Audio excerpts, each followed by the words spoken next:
설악산은 늘 자비로운 얼굴만을 보여주지 않았다. 어떤 날에는 그 웅장한 산이 엄격한 아버지처럼 눈 덮인 차가운 망토를 두르고 얼음장 같은 바람을 계곡 아래로 내뿜었다. 의진과 민석이 사는 산골 마을은 겨울이면 쥐 죽은 듯 조용해지고 깊은 침묵 속에 갇혔다. 이곳의 겨울은 낭만적인 풍경화가 아닌 살아남기 위한 고독한 투쟁이었다. 배추밭은 이미 수확을 마치고 갈라지고 굳은 땅을 드러냈으며 공기는 폐부까지 차갑게 찔러 들어왔다. 숨을 내쉬면 하얀 입김이 되어 덧없이 사라질 뿐이었다. 의진에게 이 마을의 겨울은 어쩌면 그녀의 영혼을 비추는 거울과도 같았다. 65세의 나이. 그녀의 삶은 이미 오래전에 얼어붙은 듯했다. 남편 민석과의 결혼 생활은 격렬한 다툼은 없었지만 온기도 없었다. 같은 지붕 아래 두 사람이 살고 있었지만 각자의 세계 속에 갇힌 채였다. 민석은 말수가 적고 무뚝뚝하며 늘 무표정한 얼굴을 하고 있었다. 그는 대부분의 시간을 마을회관에서 친구들과 화투를 치며 보냈고 의진에게는 하루에 한두 마디도 건네지 않는 날이 허다했다. 매일 똑같았다. 의진은 날이 차에 밝기도 전인 새벽 5시에 일어나 아궁이에 불을 지피고 밥을 짓고 집안을 정리했다. 그 후에는 혼자 밭으로 나가 굳은 땅을 밟고 호미질을 했다. 씨앗을 뿌리고 잡초를 뽑고 수확하는 모든 과정을 그녀는 홀로 감당했다. 그녀는 불평하지 않았다. 그저 이것이 자신의 운명이라 여기며 설악산의 매서운 바람을 받아들이듯 묵묵히 그 삶을 감내했다. 그날 아침은 유난히 추웠다. 의진이 부엌에 앉아 불을 지필 때 문틈으로 스며드는 바람 소리가 슬픈 노랫가락처럼 들려왔다. 그 소리는 고독함을 더욱 깊게 만들었다. 차가운 밥을 혼자 먹고 늘 그랬듯 바깥으로 나섰다. 삐걱거리는 나무 대문을 여는 순간 얼음장 같은 공기가 얼굴을 때렸다. 그녀는 추위에 몸을 잔뜩 웅크린 채 가늘게 눈을 떴다. 하얀 눈이 소복이 쌓인 마당 한쪽. 앙상한 감나무 아래에 작은 생명체가 웅크리고 있었다. 하얀 털은 눈과 뒤섞여 잘 보이지 않았지만 누렇게 바랜 털과 앙상한 몸이 그녀의 눈에 들어왔다. 지쳐 보이는 작은 강아지였다. 두 눈을 꼭 감고 있는 모습은 마치 이 차가운 세상 속에서 영원히 잠들고 싶어 하는 것 같았다. 의진의 가슴이 쿵 하고 내려앉았다. 알 수 없는 연민이 그녀의 마음속에서 피어올랐다. 그녀는 소리내지 않으려고 조심스럽게 발걸음을 옮겼다. 불과 몇 걸음 남겨두고 강아지가 천천히 눈을 떴다. 검고 영롱한 두 눈동자가 그녀를 향했다. 그 눈에는 두려움과 경계심이 가득했지만 동시에 깊은 피로와 공허함이 담겨 있었다. 마치 자신의 마음을 들여다보는 것 같아 그녀는 더 이상 다가가지 못했다. 이 야생의 세계에서 신뢰란 얼마나 사치스러운 감정인지 그녀는 잘 알고 있었다. 의진은 조용히 발걸음을 돌려 부엌으로 향했다. 어젯밤 남은 된장국을 꺼내 밥과 함께 비볐다. 구수한 된장국 냄새가 차가운 부엌을 가득 채웠다. 조심스럽게 그릇에 담아 마당으로 나갔다. 그릇을 땅에 내려놓자 강아지는 여전히 경계하며 움직이지 않았다. 의진은 멀찍이 떨어져서 말했다. 괜찮아. 해치지 않아. 먹으렴. 배고프지? 강아지는 여전히 가만히 있었지만 배에서 꼬르륵 소리가 났다. 배고픔이 두려움을 이겨냈다. 녀석은 조심스럽게 다가와 그릇의 냄새를 맡았다. 그리곤 허겁지겁 밥을 먹기 시작했다. 마치 누가 빼앗아갈까 두려워하는 것처럼. 의진은 그 모습을 보며 희미하게 미소를 지었다. 밥을 다 먹은 강아지는 고개를 들어 그녀를 바라보았다. 더 이상 두려움은 없었고 그 자리에 감사함이 자리하고 있었다. 의지는 그 작은 강아지와 묘한 교감을 느꼈다.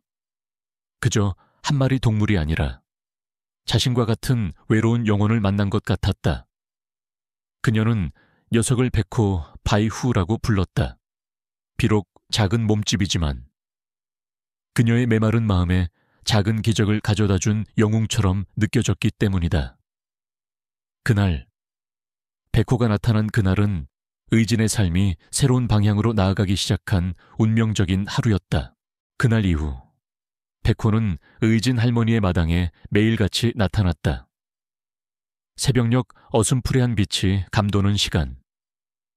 의진이 문을 열면 베코는 이미 그 자리에 웅크리고 앉아 있었다. 온몸을 눈으로 뒤덮은 채 춥지도 않은 듯 꼬리를 흔들며 그녀를 방였다.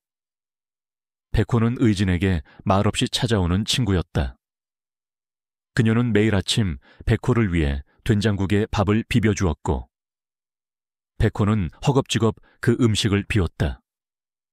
밥을 다 먹고 나면 베코는 의진의 주변을 맴돌거나 따뜻한 햇살 아래 몸을 뉘었다. 베코가 매일 찾아오는 것을 본 민석온근 못마땅한 표정을 감추지 못했다. 저 녀석에게 밥을 주면 계속 올 텐데 귀찮게 실이 왜 저러는 거야? 민석온근 퉁명스럽게 말했다.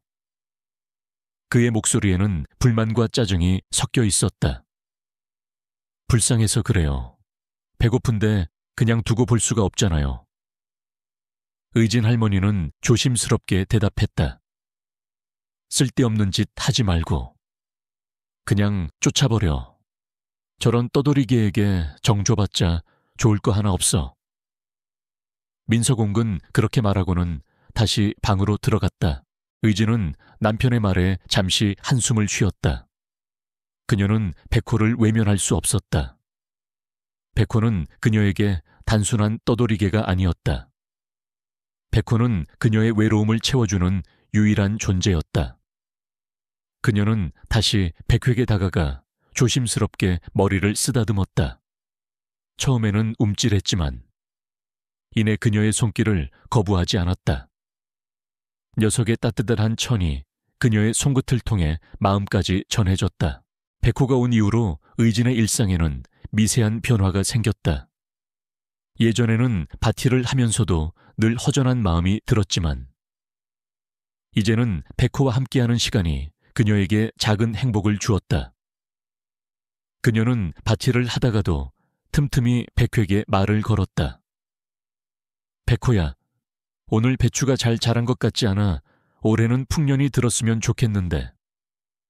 물론 베코는 대답하지 않았다. 그저 꼬리를 흔들며 그녀의 곁을 지켰다. 그것만으로도 의진의 마음은 따뜻해졌다. 시간이 흘러 겨울은 서서히 물러가고 있었다. 아직 매서운 바람이 불었지만 햇살은 점차 따뜻해지고 있었다. 의진은 매일 아침 베코와 함께 마당에 앉아 해가 뜨는 것을 바라보았다. 그녀는 베코에게 자신의 과거 이야기를 들려주기도 했다. 베코야, 내가 젊었을 때는 말이야. 서울에서 살았었어. 시집 오기 전에는 꽤나 왈가닥이었지. 그때는 지금처럼 외롭지 않았는데 말이야. 베코는 그녀의 이야기를 듣는 듯 고개를 갸웃거렸다. 그녀는 베코와 대화하면서 혼자 있는 시간이 더 이상 쓸쓸하지 않다는 것을 깨달았다. 베코는 그녀의 슬픔과 기쁨을 말없이 공유하는 소중한 친구가 되었다. 한편 민석옹군 겉으로는 베코를 못마땅해 했지만 속으로는 베코의 존재를 인정하고 있었다. 그는 마을회관에 갔다가도 서둘러 집으로 돌아오곤 했다. 혹시나 베코가 떠났을까봐, 혹은 베코에게 무슨 일이 생겼을까봐 걱정하는 마음이 무의식 중에 그를 집으로 이끌었다. 어느 날 민석옹은 베코가 밥을 먹는 모습을 창문으로 몰래 지켜보았다. 베코가 밥을 다 먹고 의진 할머니에게 애교를 부리는 모습을 보며 민서공은 알 수 없는 미소를 지었다. 무뚝뚝했던 그의 얼굴에 희미하지만 따뜻한 감정이 스쳐 지나갔다. 의진과 민석은 백호 덕분에 조금씩 변화하기 시작했다. 그들은 백호를 매개체로 대화를 나누기 시작했다. 오늘 백호가 밥을 많이 먹던데요.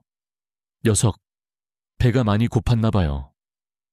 그러게, 녀석, 이제 우리 집이 편한가 보네. 짧은 대화였지만 수십 년 동안 닫혀있던 마음의 문이 조금씩 열리고 있었다. 백호는 두 사람의 삶에 스며들어 그들의 관계를 서서히 회복시키는 촉매제가 되어 주었다. 봄이 오는 길목, 차가운 바람 속에 따스한 기운이 조금씩 스며들고 있었다. 얼어붙었던 땅은 미세하게 숨을 쉬기 시작했고 가지마다 맺혔던 눈꽃은 녹아내려 작은 물방울이 되었다. 하지만 의진의 마음속에 드리워져 있던 겨울은 아직 떠나지 않았다. 매일 찾아오는 백호가 그녀의 삶에 온기를 불어넣고 있었지만 남편 민석과의 관계는 여전히 차가웠다. 민석은 백호를 못마땅해 했고 그것은 두 사람 사이에 보이지 않는 벽을 더욱 단단하게 만들고 있었다. 아직도 저 녀석이 와. 어느 날 아침 민석이 퉁명스럽게 물었다. 그는 파티를 하러 나가기 전 마당 한쪽에 웅크린 백호를 힐끗 보며 인상을 찌푸렸다. 네, 매일 와요. 의진은 조심스럽게 대답했다. 그녀는 백호를 감싸고 싶은 마음과 민석의 심기를 거스르지 않으려는 마음 사이에서 갈등하고 있었다. 밥을 주니까 그렇지. 이제 그만 줘. 떠돌이개에게 정을 주면 귀찮은 일만 생긴다고. 민석은 그렇게 말하고는 뒤돌아서 성큼성큼 걸어 나갔다. 그의 발걸음에는 짜증과 무관심이 뒤섞여 있었다. 의진은 한숨을 쉬었다. 그녀는 민석의 말을 따를 수 없었다. 백호는 이미 그녀에게 단순한 떠돌이개가 아니었다. 백호는 그녀의 외로움을 아는 유일한 존재였다. 그녀는 백회에게 다가가 조심스럽게 머리를 쓰다듬었다. 백호는 그녀의 손길에 몸을 맡기며 눈을 감았다. 그 순간 의진은 녀석이 얼마나 따뜻한 존재인지 다시 한번 깨달았다. 백호가 온 이후로 의진의 일상에는 변화가 찾아왔다. 예전에는 파티를 하면서도 늘 쓸쓸하고 공허한 마음이 들었지만 이제는 백호와 함께하는 시간이 그녀에게 작은 위안이 되었다. 그녀는 파티를 하다가도 틈틈이 백호에게 말을 걸었다. 백호야, 오늘 배추가 잘 자란 것 같지 않아. 올해는 풍년이 들었으면 좋겠는데. 물론 백호는 대답하지 않았다. 그저 꼬리를 흔들며 그녀의 곁을 지켰다. 그것만으로도 의진의 마음은 따뜻해졌다. 백호는 그녀의 슬픔과 기쁨을 말없이 공유하는 소중한 친구가 되었다. 시간이 흘러 봄이 점점 깊어지고 있었다. 겨울의 흔적은 희미해졌고 산과 들에는 푸른 새싹이 돋아났다. 의진은 백호와 함께 마을길을 따라 산책을 하기도 했다. 백호는 늘 그녀의 곁에서 걸었고 마치 그녀를 지켜주는 보디가드 같았다. 마을 사람들은 의진의 곁을 따르는 백호를 보며 신기해했다. 의진 아줌마, 저게는 어디서 왔어요? 아줌마를 꼭 그림자처럼 따라다니네. 글쎄요, 저도 잘 모르겠어요. 어느 날 갑자기 나타나서요. 밥을 조금 줬더니 계속 찾아오네요. 의진은 사람들에게 백회에 대한 이야기를 들려주며 옅은 미소를 지었다. 그녀의 미소에는 백회에 대한 깊은 애정이 담겨 있었다. 사람들은 백호가 의진에게 행운을 가져다 줄 거라고 덕담을 건넸다. 그 말에 의진은 마음이 따뜻해졌다. 한편 민석은 겉으로는 백호를 못마땅해 했지만 속으로는 백호의 존재를 인정하고 있었다. 그는 마을회관에 갔다가도 서둘러 집으로 돌아오곤 했다. 혹시나 백호가 떠났을까봐 혹은 백회에게 무슨 일이 생겼을까봐 걱정하는 마음이 무의식 중에 그를 집으로 이끌었다. 어느 날 민석은 백호가 밥을 먹는 모습을 창문으로 몰래 지켜보았다. 백호가 밥을 다 먹고 의진에게 애교를 부리는 모습을 보며 민석은 알 수 없는 미소를 지었다. 무뚝뚝했던 그의 얼굴에 희미하지만 따뜻한 감정이 스쳐 지나갔다. 의진과 민석은 백호 덕분에 조금씩 변화하기 시작했다. 그들은 백호를 매개체로 대화를 나누기 시작했다. 오늘 백호가 밥을 많이 먹던데요. 녀석, 배가 많이 고팠나 봐요. 그러게, 녀석, 이제 우리 집이 편한가 보네. 짧은 대화였지만 수십 년 동안 닫혀있던 마음의 문이 조금씩 열리고 있었다. 백호는 두 사람의 삶에 스며들어 그들의 관계를 서서히 회복시키는 촉매제가 되어 주었다. 백호의 존재는 민석에게 의진을 향한 관심과 걱정을 표현하는 새로운 통로를 열어주었다. 그는 더 이상 퉁명스러운 말로만 의진을 대하지 않았다. 때로는 백호가 아프지 않은지, 잘 지내는지 물어보며 의진에게 간접적으로 관심을 표했다. 어느 날, 마을에 며칠 동안 큰 비가 내렸다. 의진은 백호가 걱정되어 밤잠을 설쳤다. 민석은 그런 의진의 모습을 보며 아무 말 없이 밖으로 나갔다. 잠시 후 그는 젖은 몸으로 돌아와 백호가 헛간에서 비를 피하고 있다는 것을 알려주었다. 걱정하지 마. 헛간에서 자고 있으니까. 민석의 말에 의진은 눈물이 핑 돌았다. 비록 직접적인 위로는 아니었지만 그녀를 걱정하는 민석의 마음이 느껴졌기 때문이다. 민석은 의진이 우는 것을 보고 당황하며 왜 울고 그래? 별것도 아닌데 라고 퉁명스럽게 말했지만 그의 얼굴에는 따뜻한 미소가 번지고 있었다. 백호의 존재는 의진과 민석의 삶에 새로운 활력을 불어넣었다. 그들은 더 이상 고독하지 않았다. 이제 그들의 집에는 백호가 있었고 백호는 두 사람을 이어주는 끈이 되었다. 백호가 밥을 먹고 잠을 자는 동안 의진과 민석은 백호에 대한 이야기를 나누며 웃음을 되찾았다. 백호는 그들에게 잃어버렸던 소중한 감정을 일깨워 주었다.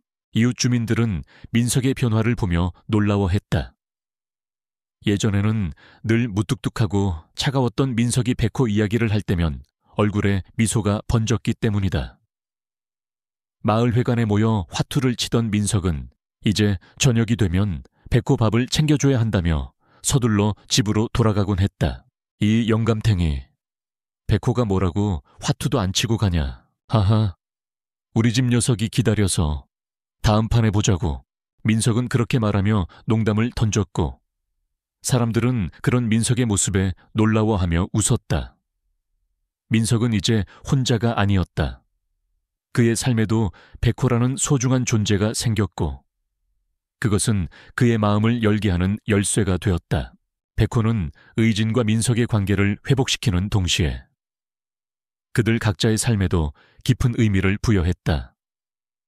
의진은 백호를 통해 사랑과 보살핌의 기쁨을 다시 느끼게 되었고 민석은 백호를 통해 잃어버렸던 따뜻한 감정을 되찾았다. 그들은 백호를 보살피는 동안 서로에게 얼마나 소중한 존재인지 깨닫게 되었다. 봄은 이미 깊어졌고 설악산의 푸른 기운이 마을 전체를 감싸기 시작했다. 얼었던 땅은 완전히 녹아 부드러워졌고 의진의 밭에는 어린 배추들이 튼튼하게 자라고 있었다. 백호는 이제 더 이상 마당 한구석에 웅크리고만 있지 않았다. 때로는 집 주변을 뛰어다니며 경계하고 때로는 의진이 밭일을 할 때 그림자처럼 그녀를 따라다녔다. 백호의 존재는 민서공의 마음에도 조금씩 스며들고 있었다. 민서공은 여전히 무뚝뚝했지만 그의 행동에는 눈에 띄는 변화가 생겼다. 그는 더 이상 백호에게 짜증을 내지 않았다. 오히려 밥을 챙겨주거나 물을 갈아주는 일에 은근히 신경을 썼다. 의진이 밥을 주려고 나가면 민서공은 내가 할게 라고 말하며 먼저 나서기도 했다. 의진은 그런 민석의 모습에 놀라면서도 마음 한구석이 따뜻해지는 것을 느꼈다. 어느 날 마을회관에서 친구들과 화투를 치던 민석옹은 갑자기 자리에서 일어났다. 친구들이 의아해하며 물었다. 어이, 민석이 벌써 가려고 오늘따라 왜 이렇게 서둘러? 민석옹은 덤덤하게 대답했다. 해가 저물고 있잖아. 백호 밥 줘야지. 친구들은 민석옹의 말에 놀라움을 금치 못했다. 평소 같으면 밤늦도록 자리를 뜨지 않던 그가 개밥을 챙겨주러 간다니. 그들은 민석옹의 변화가 신기하면서도 한편으로는 부러웠다. 민석옹은 집으로 돌아와 밥을 기다리고 있는 백호를 보았다. 백호는 꼬리를 격렬하게 흔들며 그를 방했다. 민석옹은 백호의 머리를 쓰다듬으며 중얼거렸다. 이 녀석, 이제 우리 집이 아주 편한가 보네. 그의 목소리에는 이전에 없던 따뜻한 감정이 묻어났다. 백호는 민석옹의 손길에 몸을 맡기며 애교를 부렸다. 민석옹은 그런 백호의 모습에 환하게 웃었다. 의진은 멀리서 그 모습을 지켜보며 눈물이 핑 돌았다. 수십 년 만에 처음 보는 남편의 진심 어린 미소였다. 백호는 단순한 동물이 아니라 닫혀있던 민석옹의 마음을 열어준 열쇠였다. 민석옹은 백호를 통해 의진에게 간접적으로 자신의 마음을 표현하기 시작했다. 그는 의진이 백호를 챙기는 것을 보며 자신의 아내를 얼마나 소중히 여기는지 깨달았다. 그는 더 이상 고독하고 외로운 사람이 아니었다. 그의 삶에는 이제 백호와 의진이 있었고 그것은 그에게 새로운 의미와 행복을 가져다 주었다. 의진과 민석은 백호를 매개로 대화를 나누기 시작했다. 예전에는 서로에게 말 한마디 건네지 않던 그들이 이제는 백호에 대한 이야기를 나누며 웃음을 되찾았다. 오늘 백호가 밭 주변을 얼마나 뛰어다니던지 녀석 때문에 멧돼지도 얼씬도 못할 것 같아. 민석옹의 농담에 의진은 환하게 웃었다. 정말 그런 것 같아요. 백호가 온 이후로 마음이 든든해요. 두 사람의 대화는 백호로 시작해서 농사일, 그리고 자식들 이야기로 이어졌다. 백호는 그들의 대화에 활력을 불어넣는 촉매제 역할을 했다. 그들은 백호를 보살피는 동안 서로에게 얼마나 소중한 존재인지 깨닫게 되었다. 백호의 존재는 그들의 관계를 회복시키는 동시에 그들 각자의 삶에도 깊은 의미를 부여했다. 어느 날 저녁, 의진은 잠들기 전 창문을 통해 밤하늘의 별을 바라보았다. 백호는 마당 한구석에서 평화롭게 잠들어 있었다. 그녀는 조용히 기도했다. 이 작은 행복이 영원히 지속되기를. 백호가 가져다 준 따뜻한 기운이 이 집에서 영원히 머물기를. 봄의 기운이 절정에 달했을 무렵 의진의 마음은 전에 없던 설렘으로 가득 차 있었다. 겨울 동안 굳게 닫혔던 마음의 문이 백호 덕분에 활짝 열렸기 때문이다. 민석과의 관계도 조금씩 회복되면서 그녀의 일상은 활력을 되찾았다. 이른 아침 상쾌한 공기를 마시며 밭일을 하던 의진은 문득 설악산의 푸른 기운에 매료되었다. 겨울과 봄이 공존하는 시기. 산에는 아직 눈이 녹지 않았지만 군데군데 도단한 새싹들이 생명력을 뽐내고 있었다. 산나물이나 캐러 갈까? 의진은 혼잣말을 중얼거렸다. 아들 준우와 딸 지혜가 좋아하는 취나물과 고사리가 생각났다. 명절 때나 볼 수 있는 자식들이지만 언제 찾아올지 모르는 그들을 위해 맛있는 나물을 캐두고 싶었다. 의진은 바구니와 장갑을 챙겨 집을 나섰다. 백호는 그녀의 발걸음을 알아차린 듯 꼬리를 흔들며 그녀를 따라 나섰다. 백호야, 나 산에 좀 다녀올게. 집 잘 지키고 있어. 의진은 백호의 머리를 쓰다듬으며 말했다. 그러나 백호는 그녀의 곁을 떠나지 않고 앞장서서 걸어갔다. 마치 그녀의 길잡이라도 되는 양. 의지는 백호의 뒤를 따라 산으로 향했다. 아침 공기는 차갑고 맑았지만 전날 내린 비로 인해 산길은 미끄러웠다. 의지는 오랜 경험으로 산의 상태를 읽을 수 있었다. 조심해야겠다. 미끄럽네. 산길을 오르며 의지는 주변을 둘러보았다. 아직 완전히 녹지 않은 눈과 갈색 낙엽, 그리고 여기저기 돋아나는 새싹들이 어우러져 신비로운 풍경을 자아냈다. 자연의 변화는 늘 그녀에게 경외감을 불러일으켰다. 1시간쯤 걸었을까? 의지는 취나물 군락지를 발견했다. 그녀는 무릎을 꿇고 능숙한 손놀림으로 나무를 캐기 시작했다. 수십 년간 해온 일이라 손에 익숙했다. 올해는 취나물이 일찍 나왔네. 맛있겠다. 의지는 즐거운 마음으로 나무를 캤다. 바구니가 반쯤 차자 그녀는 주변을 둘러보며 다른 나물이 있는지 살폈다. 멀리서 고사리 군락지가 눈에 들어왔다. 고사리도 있네. 오늘은 운이 좋은 날이구나. 의지는 고사리가 있는 쪽으로 발걸음을 옮겼다. 그 순간이었다. 갑작스러운 바스락거리는 소리에 의지는 걸음을 멈췄다. 심장이 빠르게 뛰기 시작했다. 누구세요? 대답은 없었다. 대신 숲속에서 거대한 그림자가 나타났다. 의진의 눈이 커졌다. 그녀의 눈앞에 나타난 것은 멧돼지였다. 성인 남성보다 큰 몸집의 날카로운 이빨을 드러낸 채 녀석은 의진을 노려보고 있었다. 의진은 공포에 질려 천천히 뒷걸음질 쳤다. 멧돼지는 위협적인 소리를 내며 땅을 발로 구르기 시작했다. 공격 태세였다.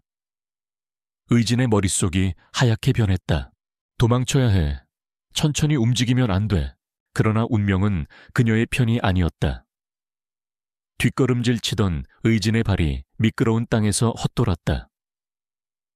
균형을 잃은 그녀는 그대로 뒤로 넘어졌다. 날카로운 허리 통증이 그녀의 온몸을 꿰뚫었다. 의진은 일어나려 했지만 너무 아파서 움직일 수 없었다. 그녀는 그저 멧돼지를 바라볼 수밖에 없었다. 멧돼지는 점점 더 가까이 다가오고 있었다. 이제 끝인가? 의진의 머릿속에는 가족들의 얼굴이 스쳐 지나갔다. 남편 민석, 딸 지혜, 아들 준우, 그리고 백호. 눈을 감았다 뜨니 눈물이 흘러내렸다. 멧돼지가 그녀에게 달려들려는 찰나 어디선가 개 짖는 소리가 들려왔다. 날카롭고 맹렬한 소리였다. 의지는 크게 눈을 뜨고 소리가 나는 방향을 바라보았다. 백호 믿을 수 없는 광경이었다. 멧돼지가 의진에게 달려들려는 순간 백호가 맹렬히 달려와 그녀와 멧돼지 사이에 섰다. 백호는 몸집이 멧돼지에 비하면 훨씬 작았지만 그 기세만큼은 뒤지지 않았다. 날카로운 이빨을 드러낸 채 으르렁거리는 백호의 모습에 멧돼지는 잠시 주춤하며 움직임을 멈췄다. 두려움에 온몸이 떨리던 의지는 믿을 수 없는 광경에 눈을 크게 떴다. 멧돼지가 위협적인 소리를 내며 발을 구르자 백호는 더욱 맹렬하게 짖으며 멧돼지를 견제했다. 백호야, 피해 위험해. 의지는 떨리는 목소리로 소리쳤다. 그러나 백호는 그녀의 말을 듣지 않는 듯 멧돼지를 향해 계속 으르렁거렸다. 두 동물의 팽팽한 기싸움이 이어졌다. 멧돼지는 백호의 예상치 못한 저항에 당황한 듯 보였다. 백호는 멧돼지 주변을 빙글빙글 돌며 계속해서 위협적인 소리를 냈다. 백호의 눈빛은 의진을 지키겠다는 강한 의지로 가득 차 있었다. 시간이 얼마나 흘렀을까? 의진은 떨리는 손으로 주변을 더듬어 커다란 나뭇가지를 잡았다. 그것이라도 무기가 될 수 있을 것 같았다. 백호는 계속해서 용감하게 멧돼지를 상대하고 있었다. 멧돼지는 마침내 백호의 기세에 눌린 듯 뒷걸음질 치더니 숲속으로 사라졌다. 백호는 멧돼지가 완전히 사라진 것을 확인하고 나서야 의진에게 다가왔다. 백호는 걱정스러운 눈빛으로 의진의 얼굴을 핥았다. 그 눈빛에는 안도감과 깊은 애정이 담겨 있었다. 백호야, 어떻게 알고 왔니? 의진은 놀라움과 감사함에 목이 메었다. 백호가 아니었다면 지금쯤 어떻게 되었을지 생각만 해도 소름이 돋았다. 그녀는 눈물을 흘리며 백호를 꼭 안았다. 그것은 공포의 눈물이면서도 안도의 눈물이었고 무엇보다 깊은 감사의 눈물이었다. 고마워, 정말 고마워. 의진은 백호의 부드러운 털에 얼굴을 묻고 한참 동안 울었다. 백호는 그런 그녀의 곁을 떠나지 않고 조용히 앉아 있었다. 마치 그녀의 마음을 달래주듯. 위기에서 벗어난 의진은 천천히 일어나려 했지만 허리의 통증이 너무 심해서 움직일 수 없었다. 백호는 걱정스러운 눈빛으로 의진의 상태를 살피는 듯 했다. 괜찮아. 백호야. 조금만 쉬었다 가면 돼. 의진은 근처 바위에 앉아 숨을 고르며 백호의 머리를 쓰다듬었다. 생명의 위협에서 자신을 구해준 이 개가 더없이 소중하게 느껴졌다. 아직도 심장이 빠르게 뛰고 있었지만 백호가 곁에 있어 든든했다. 그녀는 문득 백호가 평범한 떠돌이 개가 아닐지도 모른다는 생각이 들었다. 마치 신이 보낸 수호신처럼 잠시 휴식을 취한 후 의진은 천천히 일어섰다. 허리는 여전히 아팠지만 집으로 돌아가야 했다. 멧돼지 소동 중에 흩어져 버린 나물들은 이제 중요하지 않았다. 목숨을 건진 것만으로도 충분했다. 이제 집에 가자. 백호야. 백호는 마치 의진의 말을 이해한 듯 앞장서서 길을 안내했다. 가끔씩 뒤돌아보며 의진이 잘 따라오는지 확인하는 모습이 인상적이었다.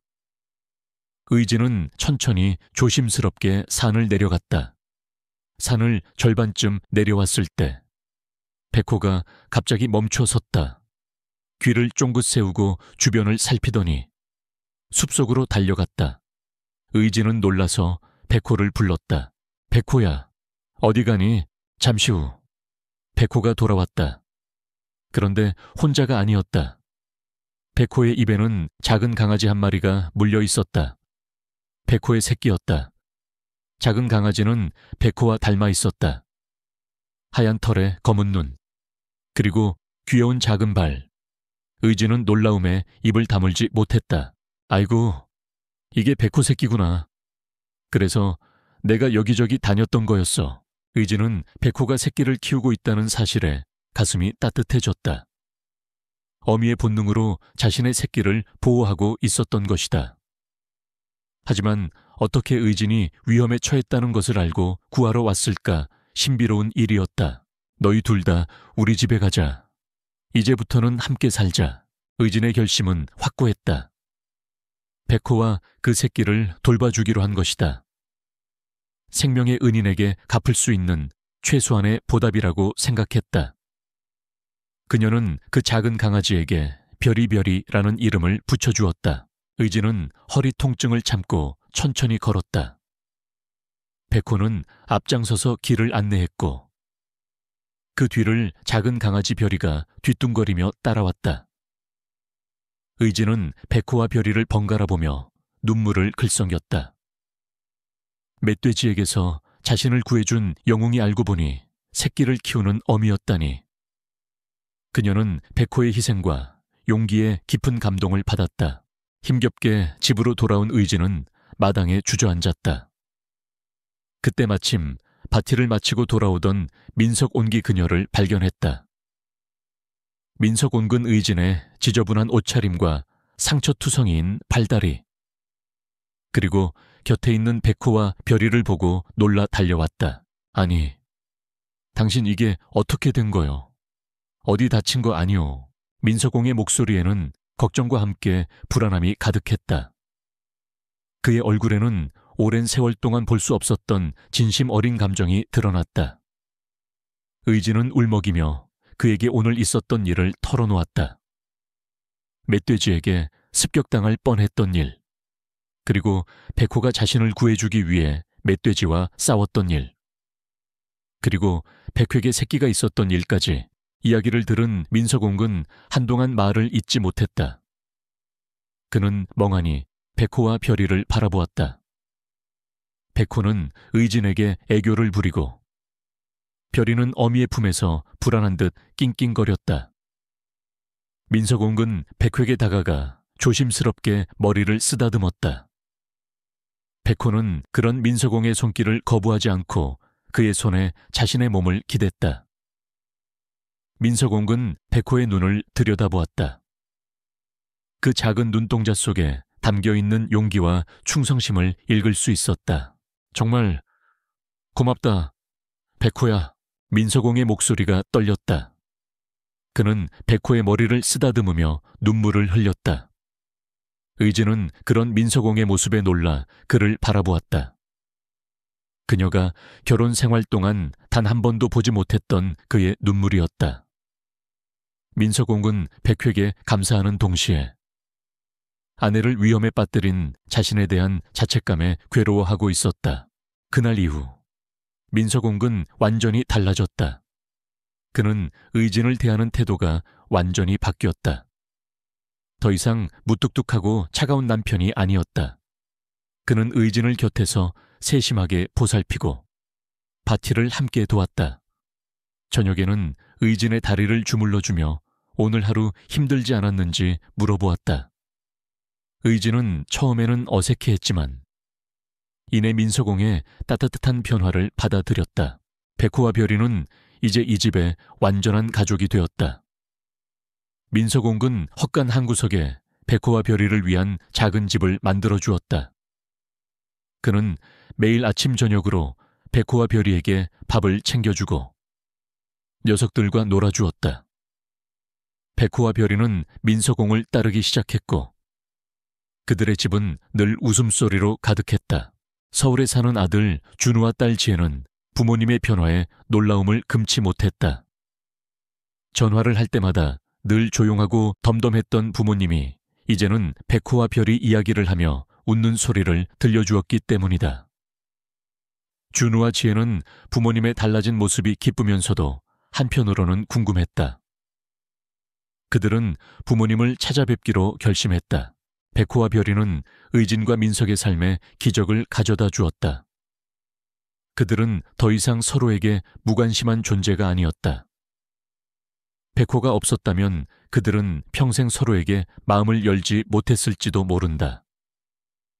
백호는 그들의 관계를 회복시키는 동시에 잃어버렸던 소중한 감정을 되찾아 주었다.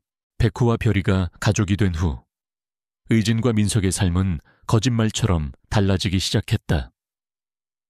무뚝뚝하고 차갑기만 했던 민석은 이제 매일 아침 의진보다 먼저 일어나 밭으로 나갔다. 예전에는 홀로 감당해야 했던 농사일을 이제는 민석과 함께하며 웃고 이야기할 수 있게 되었다. 그들의 대화 주제는 늘 백호와 별이었다. 백호가 밤에 잘 잤는지, 별이가 얼마나 더 자랐는지, 백호가 밭을 지키는 모습이 얼마나 든든한지. 여보, 오늘은 배추가 더 잘 자란 것 같지 않아요. 백호가 온 이후로 멧돼지도 얼씬도 못하고 벌레도 덜 생기는 것 같아요. 의진의 말에 민석은 환하게 웃으며 고개를 끄덕였다. 그의 얼굴에 드리워져 있던 그늘은 사라지고 이제는 따뜻한 미소가 늘 함께했다. 백호는 민석의 닫힌 마음을 열어준 열쇠였고 그 열쇠는 잃어버렸던 그의 따뜻한 감정을 되찾아 주었다. 민석의 변화는 이웃 주민들에게도 놀라움과 함께 부러움을 샀다. 마을 회관에 모여 화투를 치던 민석은 이제 저녁이 되면 우리 집 녀석들 밥 줘야 한다 며 서둘러 집으로 돌아가곤 했다. 이 영감탱이, 백호가 뭐라고 화투도 안 치고 가냐. 하하, 우리 집 녀석이 기다려서 다음 판에 보자고. 민석은 그렇게 말하며 농담을 던졌고 사람들은 그런 민석의 모습에 놀라워하며 웃었다. 민석은 이제 혼자가 아니었다.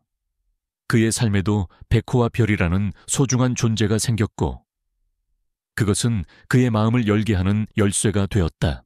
한편 서울에 사는 아들 준우와 딸 지혜는 부모님의 변화에 놀라움을 금치 못했다. 전화를 할 때마다 늘 조용하고 덤덤했던 부모님이 이제는 백호와 별이 이야기를 하며 웃는 소리를 들려주었기 때문이다. 준우와 지혜는 부모님의 달라진 모습이 기쁘면서도 한편으로는 궁금했다. 그들은 부모님을 찾아뵙기로 결심했다. 어느 주말, 준우와 지혜는 갑작스럽게 부모님을 찾아왔다. 의진과 민석은 예상치 못한 자식들의 방문에 기뻐하며 그들을 맞이했다.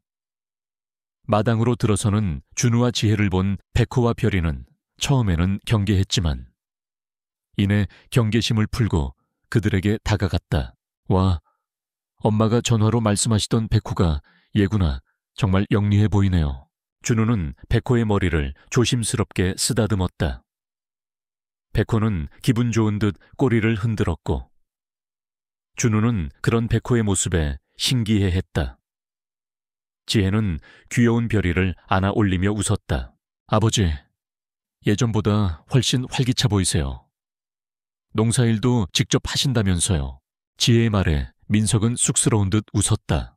그래, 이제 나이도 들었으니 어머니 혼자 고생하게 할 수는 없지. 함께하니까 일도 더 재미있더라. 자식들은 부모님의 변화된 모습에 감동했다. 전화로 들었던 이야기가 사실이었던 것이다. 백호가 온 이후로 집안의 분위기가 완전히 달라진 것이었다. 가족이 모두 함께 모여 식사를 하고 파티를 도우며 웃음꽃을 피웠다. 백호와 별이는 그들의 행복한 순간에 늘 함께했다. 그날 저녁, 의진은 잠들기 전 창문을 통해 밤하늘의 별을 바라보았다. 마당 한 구석에는 백호와 별이가 평화롭게 잠들어 있었다. 그녀는 조용히 기도했다. 이 작은 행복이 영원히 지속되기를, 백호가 가져다 준 따뜻한 기운이 이 집에서 영원히 머물기를. 백호와 별이가 가족이 된 후 의진과 민석의 삶은 거짓말처럼 달라지기 시작했다. 무뚝뚝하고 차갑기만 했던 민석은 이제 매일 아침 의진보다 먼저 일어나 밭으로 나갔다. 예전에는 홀로 감당해야 했던 농사일을 이제는 민석과 함께하며 웃고 이야기할 수 있게 되었다. 그들의 대화 주제는 늘 백호와 별이었다. 백호가 밤에 잘 잤는지, 별이가 얼마나 더 자랐는지, 백호가 밭을 지키는 모습이 얼마나 든든한지. 여보, 오늘은 배추가 더 잘 자란 것 같지 않아요. 백호가 온 이후로 멧돼지도 얼씬도 못하고 벌레도 덜 생기는 것 같아요. 의진의 말에 민석은 환하게 웃으며 고개를 끄덕였다. 그의 얼굴에 드리워져 있던 그늘은 사라지고 이제는 따뜻한 미소가 늘 함께했다. 백호는 민석의 닫힌 마음을 열어준 열쇠였고 그 열쇠는 잃어버렸던 그의 따뜻한 감정을 되찾아 주었다. 민석의 변화는 이웃 주민들에게도 놀라움과 함께 부러움을 샀다. 마을 회관에 모여 화투를 치던 민석은 이제 저녁이 되면 우리 집 녀석들 밥 줘야 한다 며 서둘러 집으로 돌아가곤 했다. 이 영감탱이, 백호가 뭐라고 화투도 안 치고 가냐. 하하, 우리 집 녀석이 기다려서 다음 판에 보자고. 민석은 그렇게 말하며 농담을 던졌고 사람들은 그런 민석의 모습에 놀라워하며 웃었다. 민석은 이제 혼자가 아니었다. 그의 삶에도 백호와 별이라는 소중한 존재가 생겼고 그것은 그의 마음을 열게 하는 열쇠가 되었다. 한편 서울에 사는 아들 준우와 딸 지혜는 부모님의 변화에 놀라움을 금치 못했다. 전화를 할 때마다 늘 조용하고 덤덤했던 부모님이 이제는 백호와 별이 이야기를 하며 웃는 소리를 들려주었기 때문이다. 준우와 지혜는 부모님의 달라진 모습이 기쁘면서도 한편으로는 궁금했다. 그들은 부모님을 찾아뵙기로 결심했다. 어느 주말, 준우와 지혜는 갑작스럽게 부모님을 찾아왔다. 의진과 민석은 예상치 못한 자식들의 방문에 기뻐하며 그들을 맞이했다. 마당으로 들어서는 준우와 지혜를 본 백호와 별이는 처음에는 경계했지만 이내 경계심을 풀고 그들에게 다가갔다. 와, 엄마가 전화로 말씀하시던 백호가 얘구나. 정말 영리해 보이네요. 준우는 백호의 머리를 조심스럽게 쓰다듬었다. 백호는 기분 좋은 듯 꼬리를 흔들었고 준우는 그런 백호의 모습에 신기해했다. 지혜는 귀여운 별이를 안아 올리며 웃었다. 아버지, 예전보다 훨씬 활기차 보이세요. 농사일도 직접 하신다면서요. 지혜의 말에 민석은 쑥스러운 듯 웃었다. 그래, 이제 나이도 들었으니 어머니 혼자 고생하게 할 수는 없지. 함께하니까 일도 더 재미있더라. 자식들은 부모님의 변화된 모습에 감동했다. 전화로 들었던 이야기가 사실이었던 것이다. 백호가 온 이후로 집안의 분위기가 완전히 달라진 것이었다. 가족이 모두 함께 모여 식사를 하고 파티를 도우며 웃음꽃을 피웠다. 백호와 별이는 그들의 행복한 순간에 늘 함께했다. 그날 저녁, 의진은 잠들기 전 창문을 통해 밤하늘의 별을 바라보았다. 마당 한 구석에는 백호와 별이가 평화롭게 잠들어 있었다. 그녀는 조용히 기도했다. 이 작은 행복이 영원히 지속되기를, 백호가 가져다 준 따뜻한 기운이 이 집에서 영원히 머물기를. 가을이 무르익고 설악산 자락의 마을은 풍요로움으로 가득 찼다. 의진과 민석은 그 어느 해보다 성공적인 농사를 거두었다. 그들의 배추는 마을에서 가장 크고 싱싱했으며 이웃들은 모두 감탄했다. 의진 아줌마, 올해는 배추가 정말 잘 됐네요. 무슨 비법이라도 있는 거요? 이웃 주민들의 질문에 의진은 환하게 웃으며 대답했다. 특별한 건 없어요. 그냥 정성껏 돌보는 것뿐이죠. 아, 그리고 백호 덕분인 것 같아요. 이 아이가 우리에게 행운을 가져다 준 것 같네요. 의진의 말에 이웃 주민들은 웃으며 농담으로 받아들였지만 의진과 민석은 진심이었다. 그들은 백호와 별이 덕분에 농사가 더 잘 되고 삶이 더 행복해졌다고 믿었다. 마을에서 열린 농산물 품평회 날, 의진과 민석은 정성껏 기른 배추를 들고 마을 회관으로 향했다. 백호와 별이도 그들을 따라 나섰다. 백호는 마치 주인들의 경호원처럼 의진과 민석의 주변을 맴돌며 든든하게 지켜주었다. 품평회장에는 이미 많은 사람들이 모여 있었다. 각자 자신들의 농산물을 자랑스럽게 전시하고 있었다. 의진과 민석도 그들의 배추를 정성스럽게 진열했다. 전문가들이 심사를 시작하고 의진은 긴장된 마음으로 결과를 기다렸다. 민석도 평소보다 초조해 보였다. 마침내 심사 결과가 발표되었다. 이번 배추 부문 최우수상은 바로 의진 씨의 배추입니다. 축하드립니다. 사회자의 목소리가 울려 퍼지자 의진은 자신의 귀를 의심했다. 정말 자신의 이름이 불린 건가? 민석은 기쁨으로 가득 찬 표정으로 의진의 손을 꼭 잡았다. 당신이 정말 열심히 일한 덕분이야. 축하해요. 민석의 말에 의진은 감동했다. 예전에는 이런 말을 해주지 않았던 남편이었는데 이제는 서로를 인정하고 격려해주는 사이가 되었다. 그들은 상장과 상금을 받고 기쁨을 감추지 못했다. 마을 사람들도 진심으로 그들을 축하해 주었다. 집으로 돌아온 의진과 민석은 백호와 별이를 위한 멋진 새 집을 지어주기로 했다. 그들은 상금으로 좋은 재료를 사서 민석의 솜씨로 튼튼하고 따뜻한 집을 만들어 주었다. 백호와 별이는 새로운 집이 마음에 드는 듯 그 안에서 편안하게 잠들었다. 어느 날 저녁, 의진은 서울에 사는 아들 준우와 딸 지혜에게 전화를 걸어 품평회에서 상을 받은 이야기와 백호와 별이 이야기를 들려주었다. 엄마, 정말 좋은 일이네요. 다음 주말에 갈게요. 백호도 보고 싶어요. 지혜의 말에 의진은 눈물이 날 것 같았다. 자식들이 집에 오겠다는 말은 늘 그녀의 마음을 따뜻하게 만들었다. 다음 주말, 준우와 지혜는 부모님을 찾아왔다. 그들의 방문은 이전과는 달랐다. 그들은 단순히 부모님을 방문하는 것이 아니라 백호와 별이를 보기 위해 온 것이었다. 그들은 부모님의 변화된 모습과 백호와 별이에게 깊은 감동을 받았다. 정말 신기해요. 백호가 어떻게 엄마가 위험한 걸 알고 구하러 갔을까요? 준우의 질문에 의진은 고개를 저으며 대답했다. 나도 모르겠어. 그냥 기적이라고밖에 설명할 수 없지. 이 아이는 특별한 개야. 가족들은 함께 마당에 앉아 이야기를 나누고 웃음꽃을 피웠다. 백호와 별이는 그들의 행복한 순간에 늘 함께했다. 아빠, 엄마, 우리 이번에 서울로 여행 한번 가시는 거 어떠세요? 백호와 별이도 데리고요. 준우의 제안에 의진과 민석은 놀랐지만 이내 기쁘게 고개를 끄덕였다. 그들은 백호와 별이와 함께 새로운 삶을 시작하고 싶었다. 그날 밤, 의진은 창문 너머로 별이 빛나는 하늘을 바라보았다. 마당에는 백호와 별이가 평화롭게 잠들어 있었다. 그녀는 조용히 기도했다. 백호가 가져다 준 이 행복이 영원히 지속되기를.